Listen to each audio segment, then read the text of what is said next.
Good morning, good evening, good afternoon. Whenever you are, it does not matter, because you're here right now with me.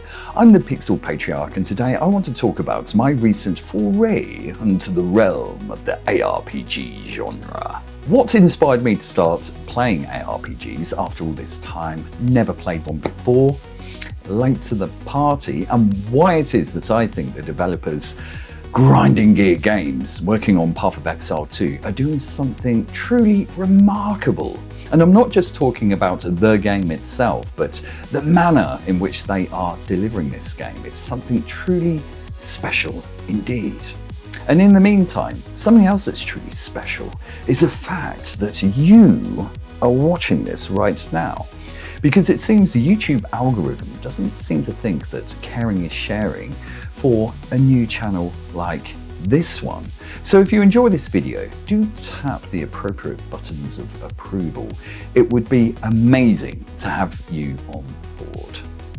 You're amazing. Let's get into what got me into playing ARPGs finally.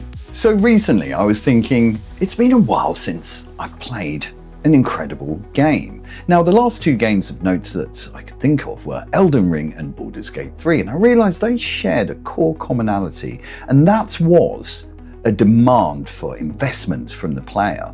Elden Ring, of course, part of the Dark Souls lineage, renowned for its stark difficulty, and Baldur's Gate with its open-ended gameplay and story. And the closest thing we've had thus far to a D&D tabletop experience, like truly exceptional stuff. And that's got me thinking about how the modern gaming landscape in general has shifted.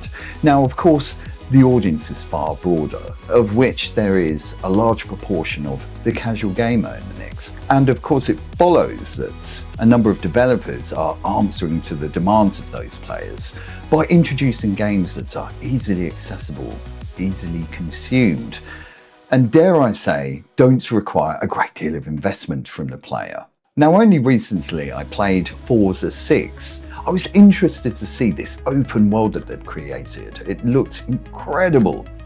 But I ended up playing that game for a record 2 minutes before promptly uninstalling the game.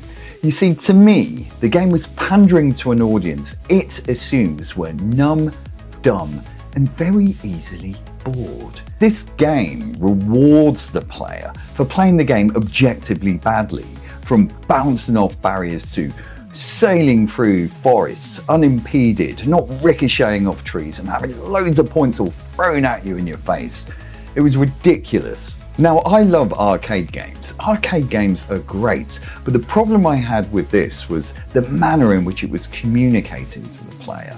It just had this tonality of patronizing that was intolerable. And after that ordeal, I'm feeling just a little bit wound up. I had this insatiable urge to play something a little bit better. Can you believe that? And that took me back to when I was caught up in the blizzard of Blizzard's World of Warcraft. Now, you see, there was another game, Diablo II of theirs, that I paid no attention to. I was deep in the mire of WoW. And following on from the wonderful time sink that was World of Warcraft back then, I gave Diablo 2 no further heed, which as a seasoned, considered gamer was a bit silly on my part. Because Diablo 2 today is considered a revered and iconic ARPG, a masterpiece of a game, not only within that genre, but beyond. So now was the time for me to play an ARPG for the first time. And I think you'll agree, what an amazing segue from Forza 6 to Diablo 2. And after an hour or so of playing the game, it reveals its demand for investment. And the mark of any incredible game is that you feel compelled to invest. I love this game, from the sense of progression to the gameplay loop to the general mechanics to the underlying complexity of the game. It's an incredible game for sure. But I now wanted to see where we're at in terms of the ARPGs of today. And so I turned to the behemoth that is Path of Exile 2. It's truly bewildering, just the amount of content and overall polish that's in this game. It really is remarkable. When you look at many AAA releases charging $70 or more, and you look at this free-to-play game. It really does put things into perspective, or a new perspective, I should say.